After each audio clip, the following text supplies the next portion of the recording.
What is going on, boys and girls of YouTube? We started doing this a couple weeks ago where I break down my tier list after doing it and we go over each tier. So it's a little bit more in detail, a little bit more understanding, throw some gameplay in. So that's what we're going to do today. And it's that simple. Make sure you're hitting the like button. Make sure you subscribe to the channel. And if your favorite gods in here, or you're just wondering what to play, these are like the gods to play. We got SS and S tier. 100% what you need to be looking at playing. Very, very, I won't say simple, but pretty basic that you need to be looking at these gods. 5 in the SS tier and a little bit more in S tier. Now, we are on Smite Source. If you guys don't know what Smite Source is, it's smitesource.com. It's my website. We've had it up for a couple years now. I upload the newest tier lists on here. There's also builds, which we've updated a lot of builds. You can see all the junglers are getting their tanky builds in. Mages are updated. Hunters are updated for this patch. Everything's updated. Shout out Cryptic for that, by the way. He usually comments. You see him down below. Thank him for that. But that's all here. You can also make your own tier list and your own builds. They just aren't public. You get a link. You can share that publicly, but it's not on the website anywhere. Anyway, besides the point, SS tier. Fafnir. I talked about this a good amount in the actual patch notes. He is extremely strong because honestly, as a damage dealer, as a tank, as a soul inner, a jungler, a hybrid jungler, a support, he works right now because tank items are very strong. He benefits from Glad Shield heavily. He benefits from Sigil heavily. He benefits from Pridwin because his ultimate gives, I thought it was double. It used to be 200% prots or something. Now it's plus 60 if you have runes. So it's still 60 extra prots. So your Pridwin's hitting harder, Glad Shield's is going to be hitting harder. Everything's going to slam. His clear is very good out of the jungle. His pressure in support is very good. His rotations and team fights are very strong. He's also got an ult that's going to burn beads all day long on top of his stun, which could potentially burn beads. So he is just performing very, very well right now. I would highly recommend playing him. His 2 is kind of the key. They're upset altogether. His 2 gives more power than most physical, like assassin style items, doubled. So his 2 is giving like 70, 75 power. Most assassin items right now, like Deathbringer, gives 30 power. So even if you double Deathbringer, it's still less power than Fafnir's 2. So that's why Fafnir is up there. And I really feel like that should be straightforward for you guys. And if you're a jungler, support, try picking it up, see how it goes. Now on to Horus. Horus as a soul inner and as a support. Mainly as a support to me, but also as a soul inner he works. Once again, very, very high damage and the ability to just kind of spam into the Glad Shield procs. The Pridwin procs are a little bit different because Pridwin is going to proc off his ultimate, which he can throw out. His ultimate can be wasted. You can just throw your ult out. It doesn't matter. But it's not going to be in the middle of a team fight. It's going to be an initiator, but that is good for Pridwin. So he does give value out of Pridwin. Glad Shield. If he's going Sigil and solo. Golden Blade for clear. Very, very good. If you're supporting, you're able to spam heal still. But the big kicker, the thing that, last patch he was already one of the best supports, if not top 1 or 2, especially for ranked because of his aggression and his lane control. Now that pen has more value, his 2 has pen built into it. When you 2 somebody, they become penetrated. That sounded wrong. But your teammates and everybody will do damage to that target. And since Horus is a single target kind of person, so you're going to stun them and everyone's going to follow up and they're going to do extra damage. It's going to be better for tank killing, better for squishy killing, better for hybrid killing. So Horus is just tippity top for supports right now, in my opinion. There are some other gods that work very well as supports like Shiva, but we'll talk about that in a bit. Third on this list, Kali. Why is Kali up here? Kali's passive gives her a ton of penetration, of percent pen.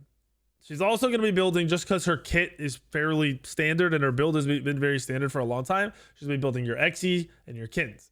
Xe, amazing pen shred, not hitting the cap on your penetration and giving you the ability to just shred through those tanks. She then has the ability to go into Serrated Edge, which is going to give her movement, which is going to help along with the Golden Blade she has for clear, along with the Hasten she has for movement. She's just going to be zooming around the map faster than everybody. Going to give her 20% more pen, going to give her lifesteal and power and everything else she needs. It also synergizes with the passive because on Kali, you 3 auto, 2 auto, there's 20 extra power right away on top of the item. So you're getting a lot of the Serrated Edge. You can also, if you're being just want to be over the top of pen, you go into your wow, my brain's not working. You go into the other pen items. I don't know why my brain's not working. Silver Branch nerfed into the ground. You don't really want to build that, but I get the Transcendence Tree pen item. I don't know why I can't think of it. Whatever. It is what it is. Kali good for tank killing. That's why Kali's in this meta. She's also good at killing squishies at the same time. So she synergizes with every comp, against every comp, does everything she needs to do, does well against it. Perfect pick. 4 on the list. I don't know why he's still here, but he is. Martichoras. He's still probably one of the best gods, or he is one of the best gods in the game, but he's probably one of the best gods that you want to pick into ranked for mid or for ADC. Sustain is nuts. His lifesteal is cracked. I got half healed the other day. So I was on a Martichoras. I got him down to 10%. He hit me with his 2-1 combo, and it did instantly healed him up to 50%. Instantly. Because Soul Eater is good on him. Pen, good on him. He plays around an ability style, so it's not like playing a traditional hunter where you have XC and Kins and all that stuff, but you do have a lot of damage because you have a lot of pen and you're just hitting harder and sustaining through everything. The kit's pretty crazy because the ultimate is Freya ult on crack. He then gets crazy movement speed out of his 3, which is very much undervalued and underrated, and it just keeps him alive, and he does very well in these team fights. He also has the ability to control the objectives with his grass and hiding his teammates, so remember that. Last SS tier. This one, I think anyone who's played against it knows that he's on the top. It's Ravana. He got buffed in this patch. His shield is now a 28% shield on his passive. 28%. So more than a fourth of his HP is shielded whenever he hits his auto attacks. Every time he hits his auto attacks for his passive. He's also one of the tankiest assassins in the game with his ultimate, giving him mitigations whenever you use it. He pairs well with damage or with this tanky jungle hybrid build, especially the one on Smite Source. He will dumpster with that build. It's crazy. And on top of that, his 2 gives him immunity. So if you are going to tank or hybrid build on Ravana, he's one of the few junglers you can take in, run hybrid, and run Sunder, and it'd be still safe. Most junglers you're going to run Sunder if you go hybrid, but you won't be safe. You want to beads. You get caught. Ravana has his ult and his 2 to save him from everything. Killing him through his shield once or twice in the mix of a fight, because he's not going to die fast, so his passive's going to proc again, right? It's crazy. Having to do 150% HP over that to kill somebody, especially assassin if he's tanky, is the worst thing in the world in that mid to mid late game. In the hyper late game, it's not the end of the world. You can deal with it. It's not going to end the game or be the end all be all, but it is frustrating and very annoying, and that's why he's SS tier. So that's our top tier. These are the OP picks and bans. These are top pick, top bans. I need to explain that. People don't understand it. Top pick, top bans. Should be picked first or second every game or banned. If you're not going to pick it, probably ban it. That's the way to go. S tier, second best. People also were giving me crap in the comments. I don't know. These will be your priority picks that get through. So the top gods that don't usually get banned, and you don't have to top pick. So they're very good gods that you can get third, fourth in a lot of drafts because it's just how they work out. They aren't seemed as OP, but they are very, very, very strong. Achilles, mainly Achilles because, I mean, he's good in the soul lane. He's got high CC. He's got an execute in a heavy like tank meta, so execute's extra value. On top of the fact that his 2, gives him so many extra defenses. If you didn't know, when he pops his 2, he gets more power, more defense. He can get up to 400 defense on Achilles, but probably his 2 if he has cap defense. 400 of each. So go from 325 to 475. It's crazy. That's what puts him over the top because it's going to increase all of that damage that he's already doing. His Glad Shield, his Pridwin, everything is going to do that much more, and it's going to be really, really difficult to deal with him when he does that damage and then executes you. Or he comes in and executes your front line because he's taking some damage, and then he does that combo and executes you right after. It's very, very scary playing against an Achilles that is playing the game properly. Second on that list is Kuang. He's a little bit different. He works as still that hybrid auto attack mage. Like he builds like a mage and has 1 or 2 auto attack items, or if he's in the jungle, Eye of the Jungle can be enough. The big thing with him is he shreds through tanks. That consistent damage is value. And when you can shred through tanks and the fights are very prolonged, extended fights, it's very easy for an Kuang to get in and press 2 and auto attack all 8 times without dying. Where in every meta for the past 2 years, if Kuang goes in with his 2 popped, he's going to die before he gets 8 autos off. There is no world where he's getting consistently 8 autos off of somebody in a group team fight. Now he will. Besides the fact that he's pretty safe with his movement, a little bit safer than a lot of the gods that are being played. Next to that is the execute. Once again, not quite Achilles because Achilles can hit it and you have to Aegis it. It's really the only way to avoid it if he's hitting you. Kuang's can be beads. However, a lot of people are going Sunder right now. They aren't going beads. Don't want to go beats. They don't want to deal with it. They also don't go anti-heal because a lot of the good items in the game aren't the anti-heal items, so they skip over them. So Kuang just rises because of all of that. Baba Yaga performing really well, stacks defense like prophetic very easily, and in a meta where you're seeing defensive items be picked up on these mages and stuff, especially when they're being dove, that pushes him up. He's also got very good clear, insanely good team fight, the massive CC immunity, and the lane coverage is huge. His burst is good, but his consistent damage is also good as long as you have the CDR. That's why we like Baba Yaga. Bakasura, his true damage. That's the big thing here. Big AoE autos, huge true damage, and his ability to farm the map and control the map is just what you need. On top of the fact that with this meta being slower, team fights drawn out, Baka doesn't have to go in right away. He's not gonna, you don't have to go in and ult right away to make sure you win the fight because of burst. You can take your time, go in and out, go heal, go into lane, go split push. You can do a lot with Baka. It opens up the map to him. He controls most of the map at all stages of the game, and if you're able to do that on Baka, you'll see a lot of success. Just very good, and it's also an auto attack god, right? It's like Kali. You're going to Xe, you're going to Hasten, you're going Kins, you're going those good auto attack items that will shred through the tank. Serrated, all the good stuff. Same stuff as Kali. What you're going to Baka, except for Baka has better farm potential and better control of invades, and then the cripple hyper value. Hachi, I think Hachi's still very good. Definitely toned down a little because they nerfed his one, but Hunters in the late game are cracked. Hunters in the late game shred through tanks.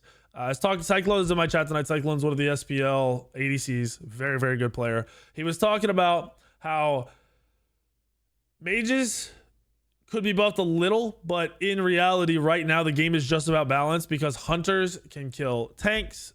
Tanks can kill mages. Mages can kill kind of hunters. Like they can kill hunters. If a mage gets to a hunter, he's basically saying mages can kill hunters because mages can still one-shot hunters. They can't one-shot anybody else, but it's impossible for them to get to the backline. That's where the issue comes in because tanks are doing too much damage before they get to the backline. He's also said assassins kill hunters, which is true. So it's a mix of both, but that's really what you have. That's why Hachi's up here. He's a safer hunter who can shred through those tanks. That's what you got to deal with. He's also able to dive, which is rare for hunters, and hit those backline, which is value for you and your teammates, especially if your front line is just bopping off. He's fairly safe in lane and in team fights. I said he's safe, but he's safe in lane and team fights because of the ultimate, because of the movement. Then he's got the heavy aggression out of his stun, which is always catching people off guard. So that's Hachi. Next one is Echel. This is the biggest. Does Weekend know what he's talking about? Most people suck at Echel right now. They don't understand her. Most people couldn't even tell you how she truly works. They don't know how her beam can be double the duration. They don't understand how much healing she's actually doing. They don't get how much burst she can do. She's a in the middle of the team fight mage.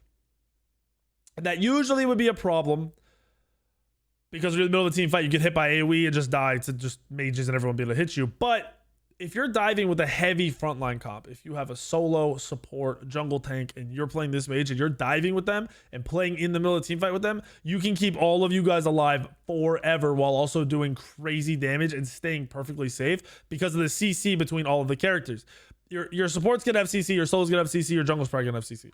You also have a knockup and a root. You're increasing the speed of all of your teammates. Then you have the sustain from that knockup. You have the crazy damage out of your one, and then you have the sustain and the CC immunity from your ultimate. That's where it comes in key. You need to be in their face so you can heal your teammate and hit them at the same time.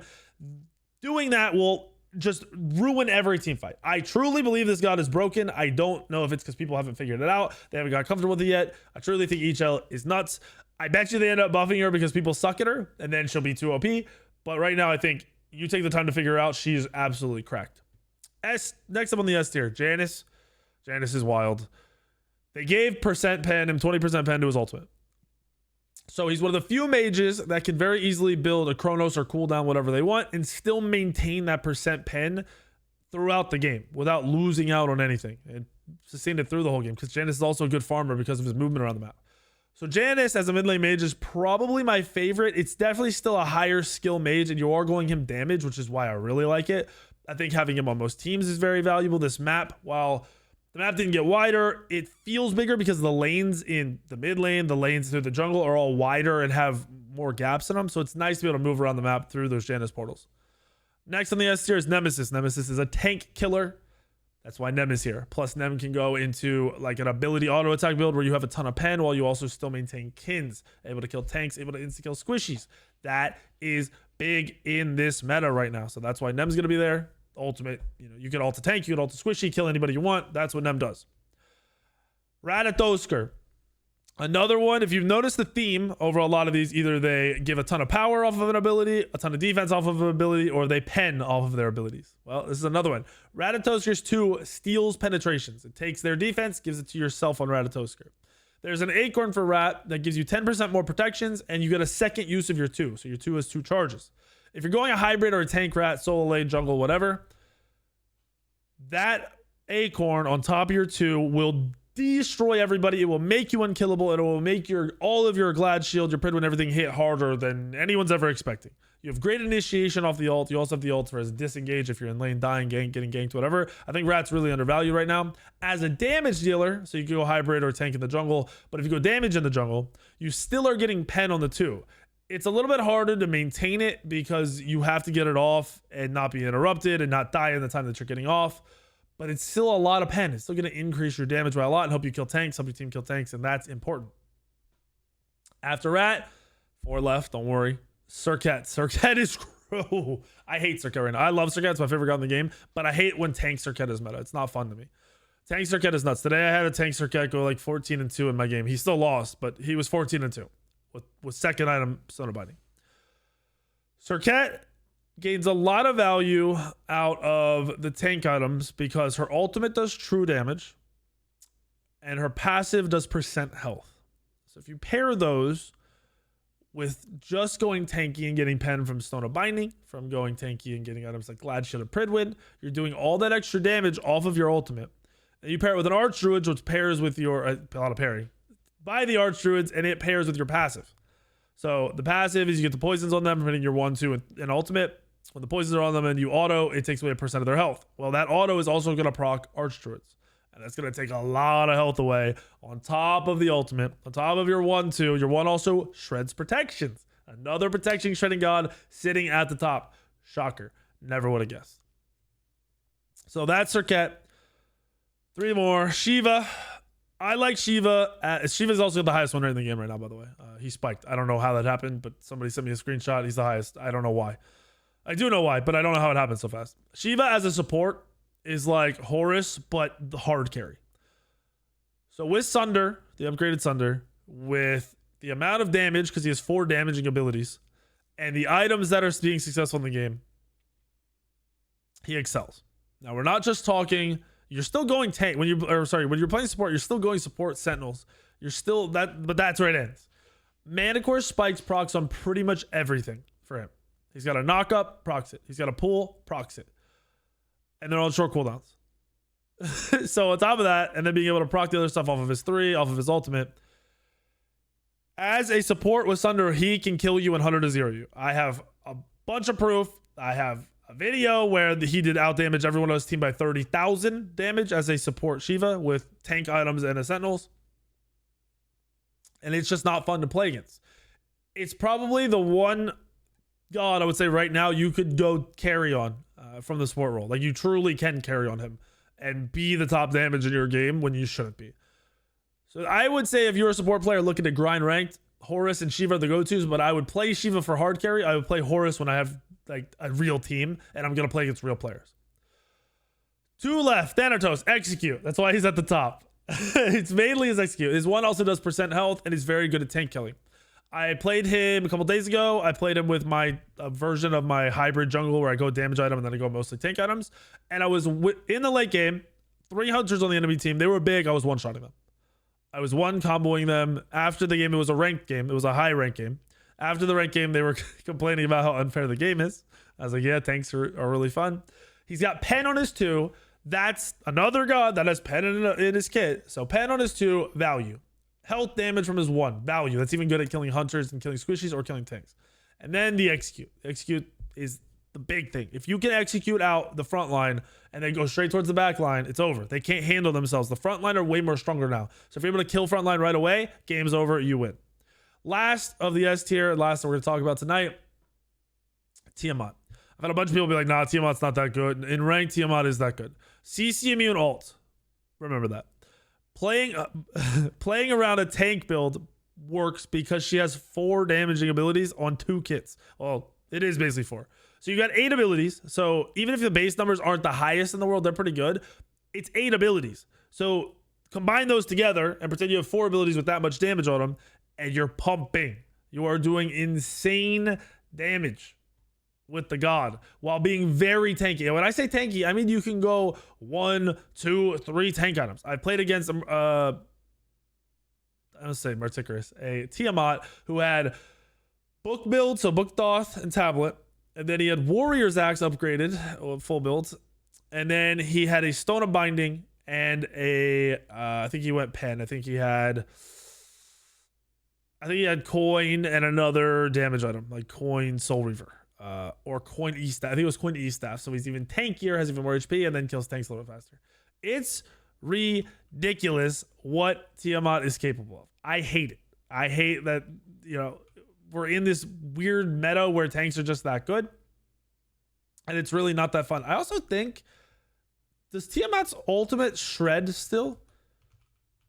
I feel like this isn't even something I thought about. It's just I played against him and I can tell how good he is. But I think his ultimate used to pen shred, and I feel like it might still pen shred, if I'm not mistaken. I wanted to double check. Maybe not. Maybe it doesn't. I feel like it should. Or it could. No, it's just burn damage. I'm wrong. It doesn't pen shred. I thought it did pen shred. I don't know why. Sorry, I had to look it up. So that's our full SS tier and S tier. There's a lot going on in Smite right now, but like I said, Smite Source is updated with builds. So go on there, get your builds. The tier list is on there if you want to look at anything else. And if you would like for me to break down the A+ tier by itself, and then the A tier by itself, I can. Realistically, I'll just run through B tier. I'm not going to go through it specifically. All of these gods lack. Eset's one of the ones people were complaining about, but all these gods lack meta builds and the ability to play into this meta. So you've got like gods like Jingwei that play around crit, bad. Gods that have auto attack mage builds, they're bad. The items are just nerfed into the ground. Arachne, probably better in low end with the pen builds in reality, but just overall underperforming. And then a lot of these gods have low CC or they're ability hunters that just don't kill tanks. C tier are just your horrible gods because they cannot kill tanks without dying first. Anubis will never kill a tank that is building properly and diving him. It'll never happen just because of anti-heal. Same with AMC. Medusa, they don't have the mobility to survive. Mercury, fully countered by Spectral Armor. Spectral Armor's passive gives 30 power. So Spectral is a full defensive item that makes crits do nothing, gives a ton of defense, and then gives that person 30 power, which is as much power as Deathbringer has on Mercury. So Mercury is completely dead against people who have any brains. And then Persephone has been underperforming for years. She's going to stay in C tier. She's trash. That's what I'm going to go over. Hopefully you guys like the video. Dude, I can't speak. It is kind of late. Anyway, hope you guys like the video. Please hit the like button. Make sure you're subscribed. If there's any content that I've done that you want, I had someone tell me some video was their favorite video and I tried to figure out what they were talking about, but I couldn't. If there's any videos that I haven't done for a while, I've forgotten about, or you just wish to come back, let me know in the comments below, please. Whether it's guides, content, videos, gameplay, whatever, just let me know. I'll see you in the video tomorrow, the next day, and the next day.